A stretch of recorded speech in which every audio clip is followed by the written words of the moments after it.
आपल्या देशामध्ये वेगवेगळ्या पद्धतीने कढी पकोड्याची रेसिपी बनवली जाते. जसे की राजस्थानी पद्धत, गुजराती पद्धत, महाराष्ट्रीयन पद्धत. तर आज मी महाराष्ट्रीयन पद्धतीने कढी पकोड्याची भाजी कशी बनवली जातात ते दाखवणार आहे. तर नमस्कार, मी शैला आणि आजच्या नवीन रेसिपीमध्ये सर्वांचं खूप खूप स्वागत. तर चला आपण रेसिपीला सुरुवात करूया. तर येथे मी पालकाची भाजी घेतलेली आहे आणि त्याची फक्त पानं घेणार आहे. मागच्या दांड्या मी फेकून देणार आहे आणि हे पानं मी कट करून घेतलेत, बारीक कट करायचे.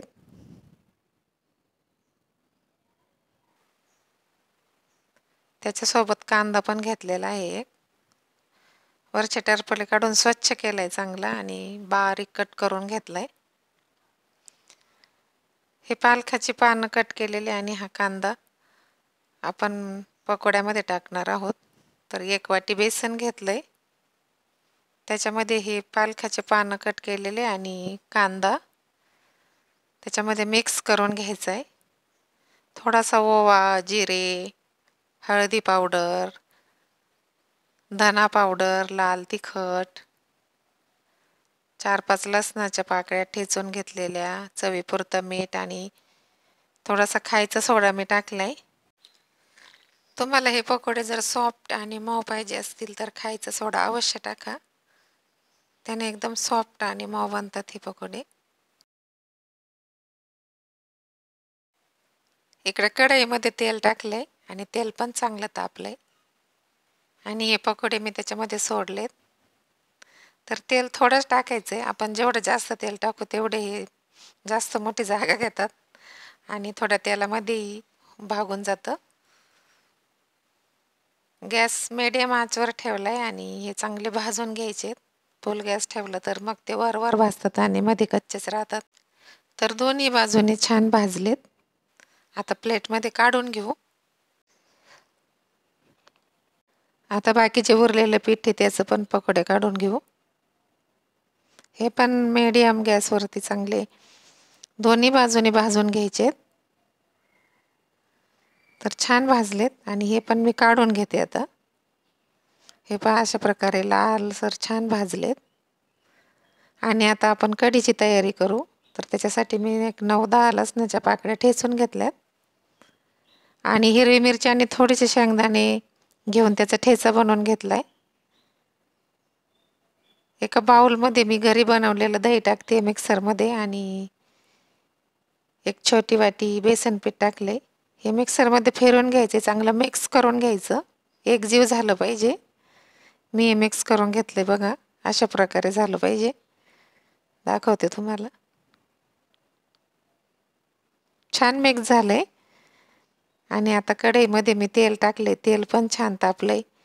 जिरे मोहरी टाकून घेतली आणि जो लसूण बारीक केला होता तो पण तेलामध्ये टाकलाय. छान लालसर तळून घ्यायचा. त्याचबरोबर त्याच्यामध्ये थोडीशी हळद,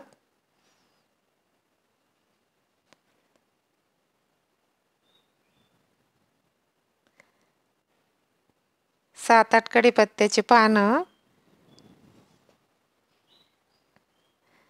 आणि हा ठेचा बनवलेला होता तो ठेचा टाकून घेतलाय. चांगलं परतून घ्यायचं छानपैकी. हे मिश्रण चांगलं मिक्स करून घ्यायचं आणि मिक्स झाल्यानंतर मिक्सरच्या भांड्यामध्ये जे दही आणि बेसन पीठ फिरवून घेतलं होतं ना ते मिश्रण टाकून द्यायचं. चांगलं फिरवायचं म्हणजे खाली लागत नाही.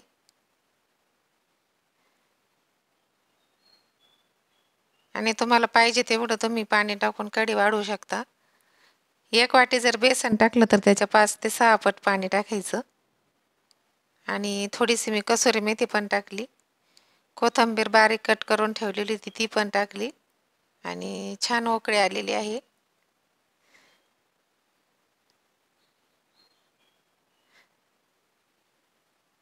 उकळी आल्यानंतरच मीठ टाकायचं. जर आधी मीठ टाकलं तर दही फुटण्याची शक्यता असते.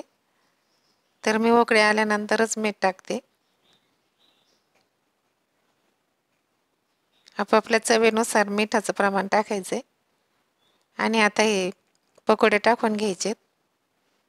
गॅस बंद केलेला आहे मी, कारण पकोड्यांमध्ये सोडा टाकला होता, तर ते छानपैकी ऑब्झर्व करून घेतात पाणी.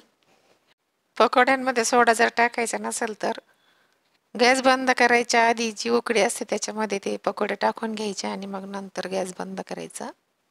तर बघा आपली छान कढी पकोड्याची भाजी तयार झालेली आहे आणि ते पकोडे खूप मऊ आणि सॉफ्ट झालेत.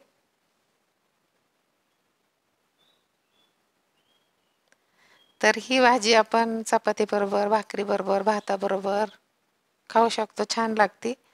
तर मी ह्याच्याबरोबर बाजरीच्या भाकरी बनवल्यात. आता थंडीचे दिवस असल्यामुळे छान लालसर भाजलेली खमंग बाजरीची भाकरी बनवलेली आहे.